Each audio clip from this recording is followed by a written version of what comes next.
When my daughter-in-law told me to leave, I smiled instead of crying. I held the teacup in my hands and let the warmth seep slowly into my fingers. The room smelled of fried spices, old wood, and faint jasmine from the garden outside. Her eyes were calm, steady, but distant. I didn't know if she understood the storm behind my quiet face. I had walked into this house pretending to be something I was not. I acted small, soft, naive, the mother who did not know much, who needed guidance. I smiled at the wrong jokes, nodded at the stories I didn't care for, asked questions I had never really wanted to ask.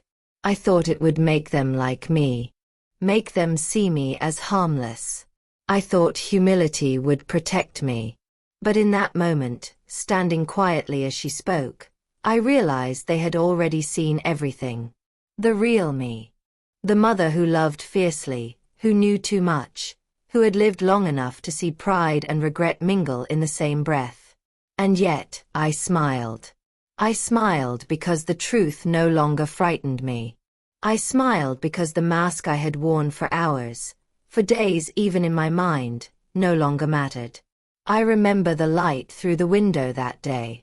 It fell across the table in strips, soft, golden, and quiet.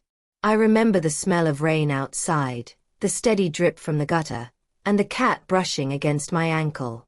The world continued around me, calm, ordinary. And yet inside me everything had changed. My son had asked me to be gentle. He said they were a good family, that they cared for him, that I should try not to scare them with me. I nodded. I promised him I would. I wanted him to be happy. I wanted to honor his choice, his marriage, his life.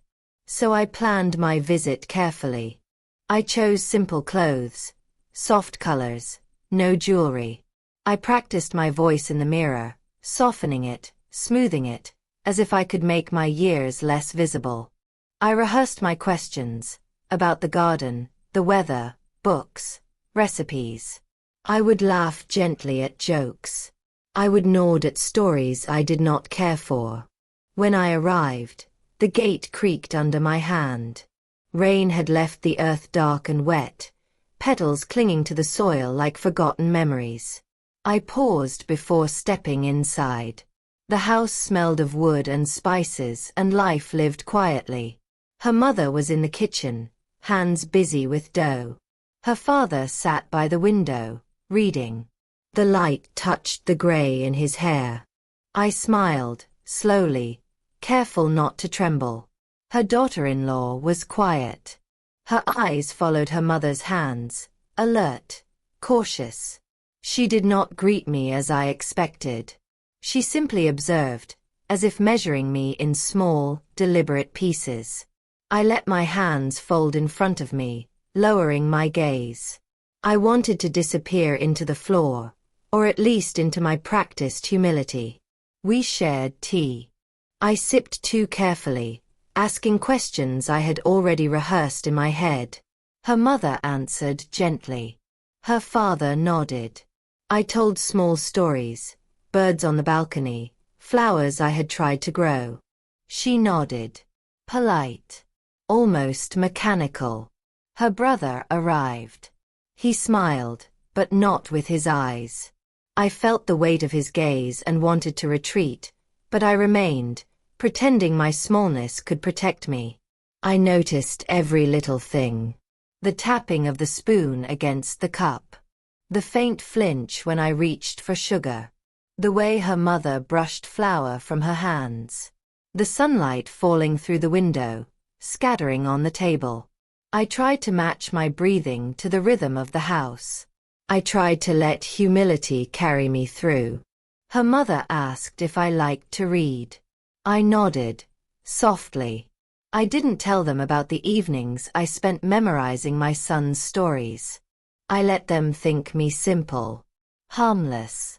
I wanted them to like me, to see me as a quiet, gentle figure in their lives. And yet, in the quiet moments, I felt the weight of every gesture I had made. The smiles, the nods, the careful questions. It pressed against my chest like water, heavy and cold. I wanted to tell them I was not naive. I wanted them to see the mother who had fought silently, the woman who had weathered storms they could not imagine. The house continued to breathe around me. The rain outside fell steadily, and the scent of wet earth filled the garden. A stray cat brushed against my ankle. I bent down to scratch behind its ear. For a moment, the world narrowed to the soft fur under my fingers, the quiet dripping of rain, and the muted light inside the house. It was a small, grounding thing. A reminder that life continued, even in tension. I remembered why I had come. To meet them, yes. To honor my son, yes. But also to learn something about myself. To see if humility could be a bridge, if gentleness could hold up under careful observation. I had thought it could. And yet, even as I practiced smiles and soft words, I could feel a quiet tension beginning to stir. Small moments of unease. The polite laughter that didn't reach her eyes. The questions asked with a tilt of the head that measured, that weighed. The subtle glances exchanged across the table. It was not hostility. Not exactly. But it was something I could not name. And so I sipped my tea and watched, careful to seem small, gentle, harmless. I let the moment stretch, noticing the dust motes in the light, the faint aroma of fried spices, the creak of the floorboards as her father shifted in his chair. I listened to the rhythm of their household. I let myself observe without speaking, without judgment.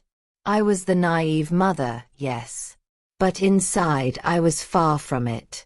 I felt every glance, every silence, every unspoken measurement. And I knew, even then, that this meeting was only the beginning. The first hours passed quietly. I moved from room to room like a shadow, careful not to disturb. The house had its rhythm, the drip of rain from the eaves, the soft hum of the refrigerator, the distant sound of the city outside. I felt it all at once, as if the walls themselves were watching me. Her mother invited me to help in the kitchen. I accepted, of course, hoping it would make me appear engaged, humble. I kneaded dough with careful hands, letting the warmth of the flour distract me. I noticed how quickly she worked, how precise every movement was. I tried to imitate it. I wiped my hands nervously, hoping she wouldn't notice the way I lingered, unsure. Her father asked about my son. I told stories, small ones, gentle ones, the kind that might make him seem like a careful boy, the son of a careful mother. He nodded occasionally, eyes attentive, but I sensed a quiet skepticism in the tilt of his head. I wondered if he had expected something different. Someone bolder, perhaps. Someone quieter, perhaps. Her brother came and went, offering small comments, polite smiles that didn't reach his eyes. I caught myself over-explaining, trying too hard, laughing too much at jokes I did not understand. The laughter felt hollow, leaving a pit in my chest. I reminded myself to breathe slowly, to let my voice soften. I reminded myself that I had chosen this, that I had decided to wear humility like a garment. But the tension lingered, a shadow at the edge of each polite exchange. At lunch, I watched them carefully. The way her mother handed plates with precision. The way her father adjusted his napkin. The careful silence when her brother asked a question. Every gesture seemed measured, intentional. I wondered if my own movements betrayed me. I wondered if my careful performance was enough. I offered to help with the dishes afterward. Her mother shook her head gently. "You should sit," she said. I sat. And I felt the weight of observation settle over me. I realized how small I must appear, a figure diminished in the rhythm of this family's quiet efficiency. I tried to talk to her. Small, careful questions. About the garden, about her cooking, about the books she liked. She answered, briefly. Polite. Not cold, exactly. But measured. I felt an ache in my chest. I wanted to reach through the space between us, to bridge the careful distance she kept. And yet I spoke softly, not too much, not too little. I smiled. I nodded. And still, the quiet tension held. Later, her father asked about my life, my home, my experiences. I shared small pieces. Stories of my son as a boy. Stories of meals we had shared. Stories of evenings spent reading together. I wanted to appear ordinary, humble, like the mother I had practiced being. And yet, every word carried the weight of my care, my love, my presence. I saw the way her father's eyes lingered on me. Not judgmental, exactly. Curious. Cautious. Assessing, perhaps, if I was enough for my son. Small things began to unsettle me. The glance between her mother and brother when I asked a question. The faint sigh when I reached for a cup.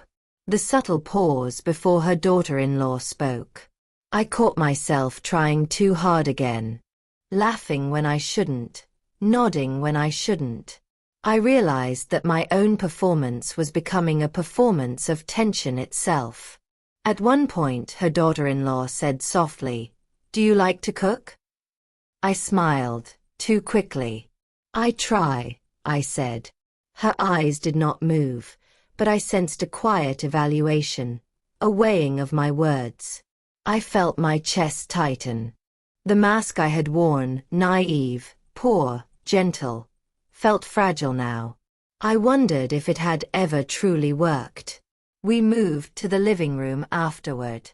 I tried to engage with small talk, asking about books, music, the rain outside. Her brother laughed quietly, a low chuckle, not meant to include me. I felt a pang of isolation. I smiled, nodded, offered a comment that I hoped would be received as gentle. But the space between us seemed to stretch. Polite. Careful. Guarded.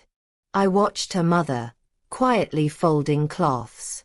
Her hands moved with grace, with certainty. I noticed the way her father adjusted his posture when I looked at him. I noticed the small gestures of evaluation, subtle but deliberate. I realized then that the entire visit had become a delicate dance. And I was a dancer who had learned the steps too late. By mid-afternoon, I felt my body tense. A dull ache behind my eyes. A tightening in my chest that would not ease. I tried to sip tea.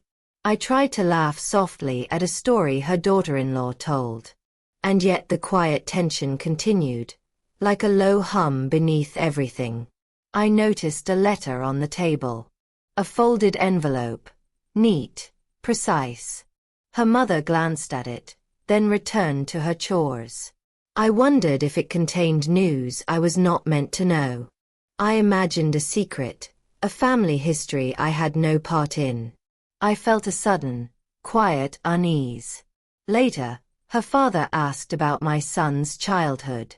I shared small anecdotes, his first day at school, the time he brought home a stray kitten, the evenings we spent reading together. I tried to keep my voice calm, soft. I tried to hide the swelling pride, the love that had defined my entire life. But I could not hide it completely. I felt it in the tremor of my hands, in the way my eyes lingered too long on the photographs on their wall. I realized that the more I tried to appear naive, humble, gentle, the more I felt exposed. The act itself became a kind of tension. I could see it reflected in their faces, polite, courteous, yet measured. I wondered if they could sense the storm beneath my calm exterior. And I wondered if they had already judged me, even before I spoke my first careful words. By evening, I felt exhausted. Not physically, exactly, but emotionally. Every movement, Every word, every small smile had required attention, care, calculation. I felt the weight of observation pressing down on my shoulders. And yet, I could not leave. I stayed quietly, because this was my son's family, because this was my life now intertwined with theirs. It happened in the quiet of the evening. The rain had slowed to soft drizzles. The garden smelled of wet earth and jasmine, the kind that presses its scent into your clothes without asking. I had been sitting by the window, hands wrapped around a cup of tea that had long since cooled.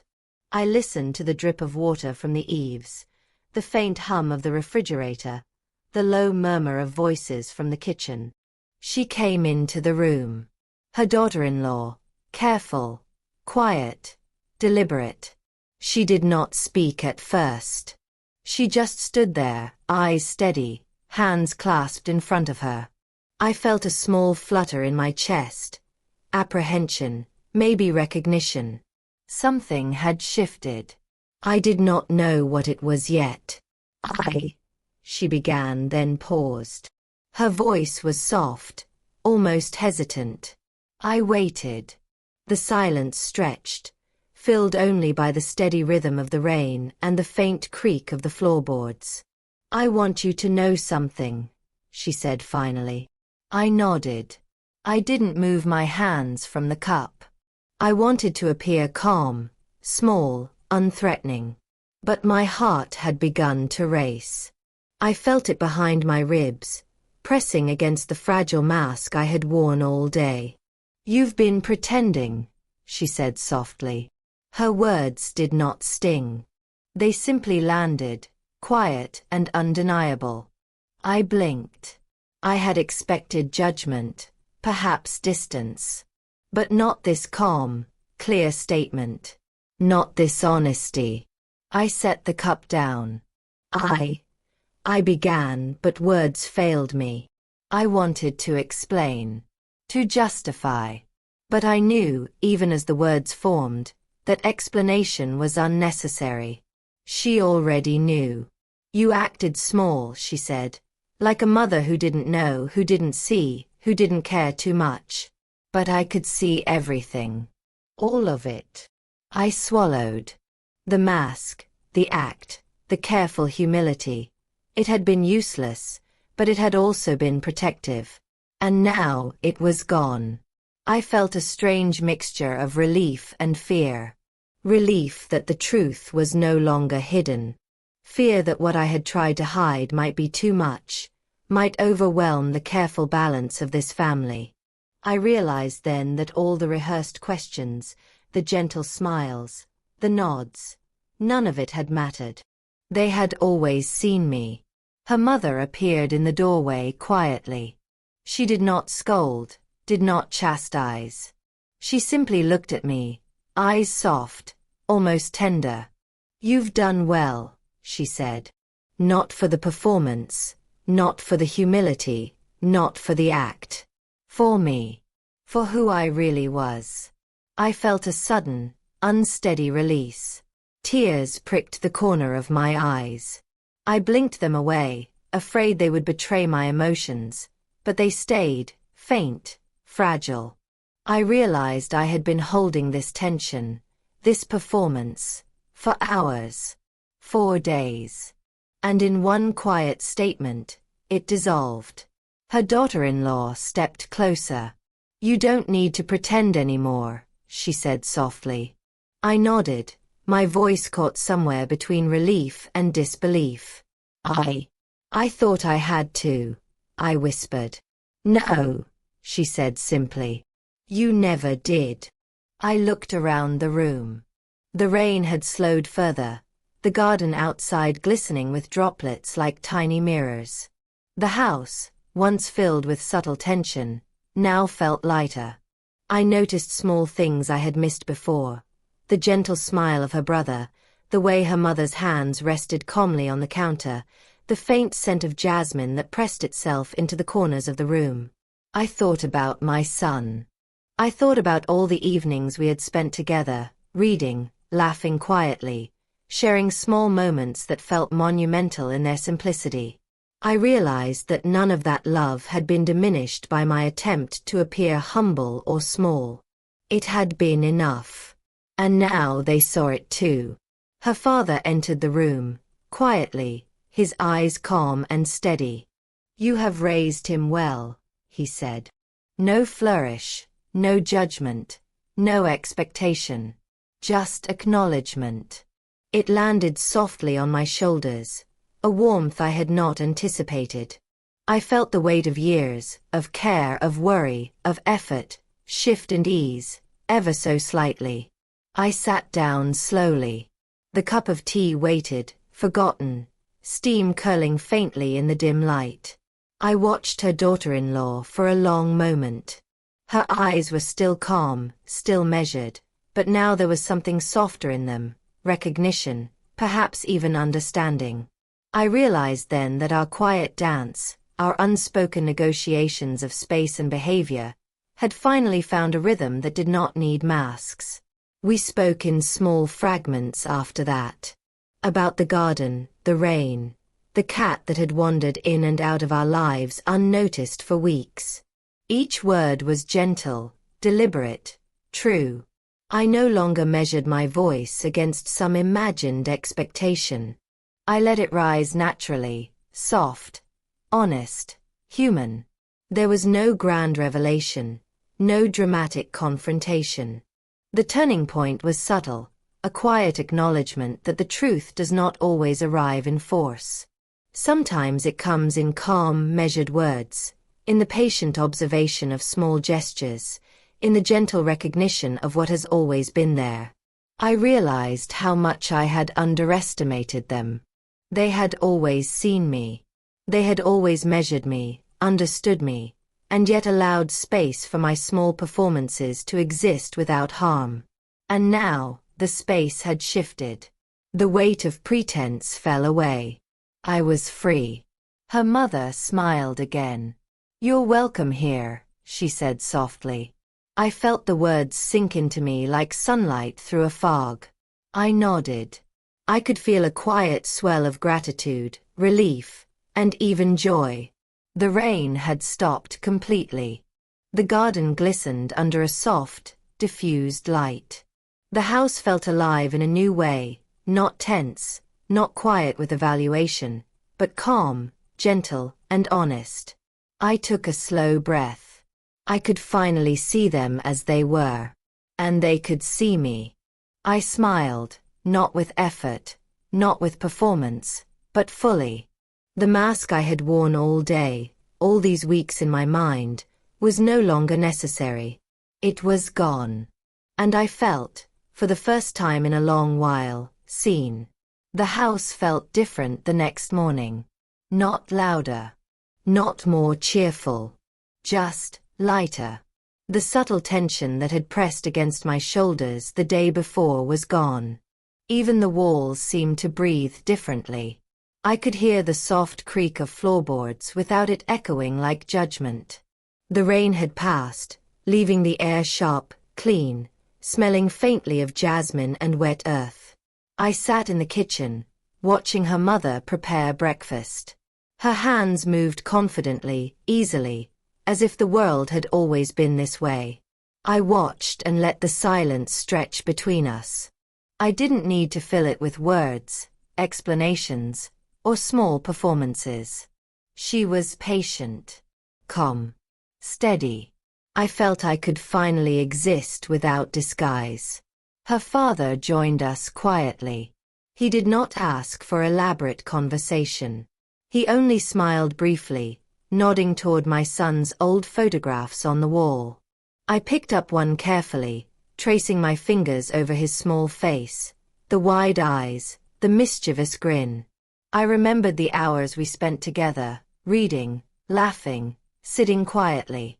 The acknowledgement in their glance felt like sunlight through a cloud. I didn't need to prove anything anymore. Her daughter-in-law approached me. This time, she spoke softly, without judgment.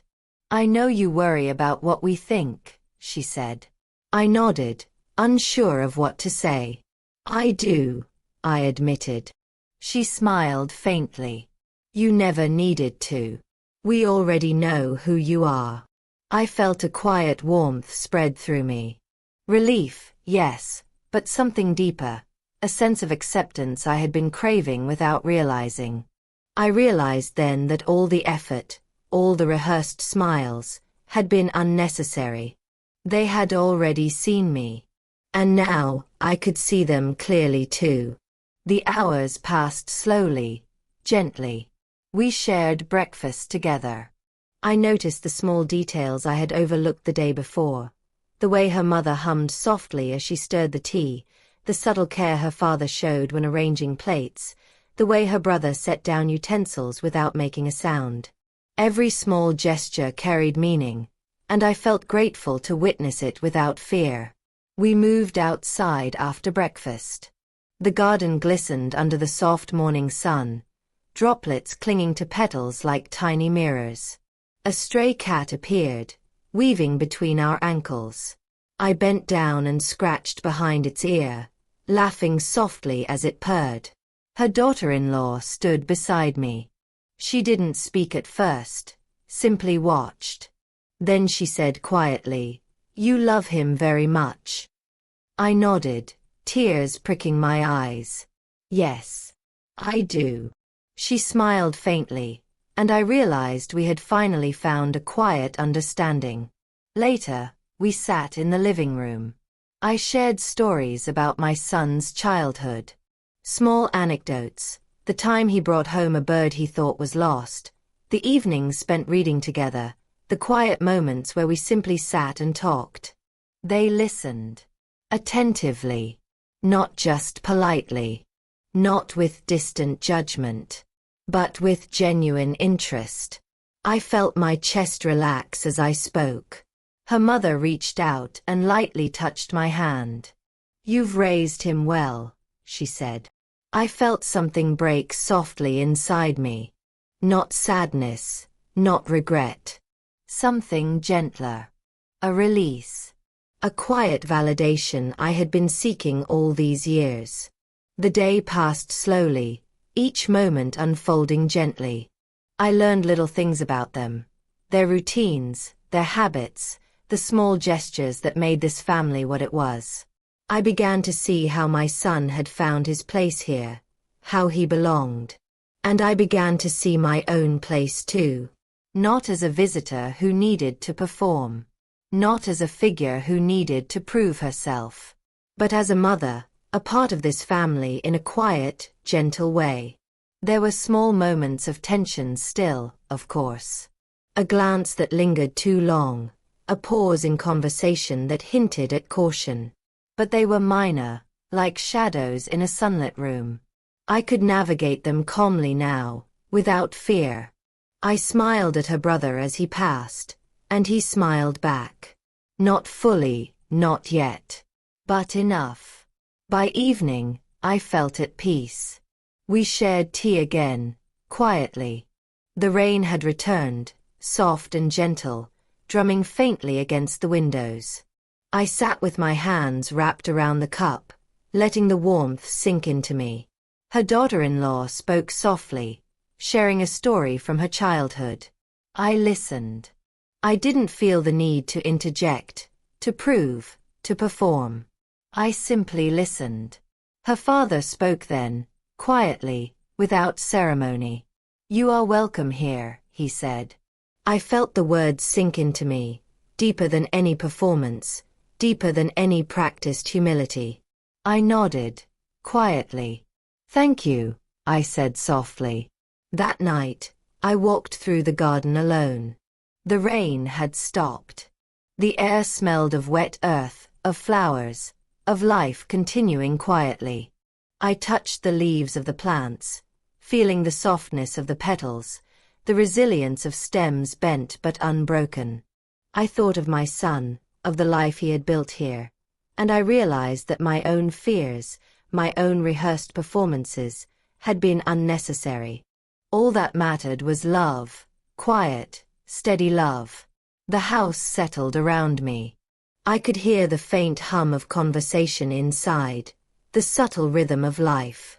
And I realized that this place, this family, had accepted me not for the act I had worn, not for the humility I had pretended to possess, but for who I truly was. A mother. A woman. A human being, flawed and loving, seen at last. I sat in the garden a long while, letting the calm wash over me. The moon rose quietly, pale and gentle, casting soft silver light on wet leaves. I felt a quiet connection to this place, to these people. I felt a quiet bond forming that did not require words, performances, or explanations. It simply existed. And I realized something profound. Humility is not about hiding who you are. It is about being true, even when you are afraid. Love is not measured by performance. It is measured by presence. And understanding can grow quietly, without noise, without drama, just in small gestures, gentle words, and steady patience. That night, I slept with a lightness I hadn't felt in years. I dreamed of my son, of his laughter, of the small moments we had shared, and of the quiet acceptance I had finally received. The mask I had worn was gone. I did not need it anymore. And in its absence, I felt peace. The next morning, I woke to sunlight spilling softly across the floorboards. The house was quiet. The faint hum of the refrigerator, the occasional creak of the stairs, the distant birdsong, all familiar, ordinary, and somehow comforting. I sat by the window with a cup of tea, feeling the warmth seep slowly into my hands, into my chest. I thought about the day before, about the turning point, about the small moments of understanding that had shifted everything. I thought about her daughter-in-law, who had spoken gently, quietly, with honesty. I thought about her parents, who had welcomed me not for my act, not for my performance, but for the love I carried inside me. I thought about my son, whose life had become intertwined with this family, and how I had feared I would never belong. And now I realized I did. Not as a guest. Not as a quiet observer. But as a mother. As a part of something larger than myself. Quietly, gently, without grand gestures or loud declarations. I walked through the garden, noticing the small details I had overlooked before. The petals, still wet from rain, glistening in the soft morning light. The leaves, resilient, bending but not breaking. A stray cat brushed against my ankle, purring softly. I laughed quietly, feeling the tension leave my chest in soft waves. I went back inside. Her daughter-in-law smiled as I entered. No words were needed. The gesture, a soft, acknowledging glance, carried more meaning than any conversation I could have rehearsed. I understood then that love and acceptance do not always need to be spoken. They are felt. They are recognized in small gestures, in quiet patience, in the simple act of being seen. We shared breakfast again. This time, I did not try to appear small. I did not pretend to be naive or gentle. I simply was. I laughed softly when her mother told a story. I listened carefully when her father spoke about his childhood. Her brother offered a small smile, and I returned it. It was simple, ordinary, and yet monumental. Later, I sat by the window once more, watching the sunlight move across the floor. I thought about the mask I had worn. How carefully I had hidden my pride, my knowledge, my love, my experience. And I thought about how unnecessary it had been. The truth, quietly lived and gently carried, had always been enough. I realized that humility is not pretending to be less than you are. It is about being open. It is about letting others see you without fear. It is about presence, love, and patience. And sometimes, it is about letting go of the need to perform, to justify, to explain. The house around me felt alive, not in the noise or bustle, but in the quiet rhythm of life. I could hear the faint drip of water from the eaves, the soft clatter of dishes in the kitchen, the low hum of conversation in another room. I felt at peace, part of something larger than myself, connected without effort, accepted without performance. That evening, as the sun dipped behind the horizon, I stood in the garden once more. The sky was painted in soft oranges and purples, reflected in the droplets clinging to petals and leaves. I thought about my son, about this family, about the love that had quietly carried us to this moment. I thought about the small truths we often hide, the masks we wear to protect ourselves, and the freedom that comes when we finally remove them. I smiled softly. The house behind me, the garden around me, the people I had feared to meet, they had seen me, truly seen me. And I had seen them. No pretenses, no masks, no careful performances. Just life, lived quietly, fully, and with love. I turned back toward the house, stepping lightly on the soft earth. The door closed gently behind me. And I knew, in the quiet, in the ordinary, in the simple rhythm of life, this was enough.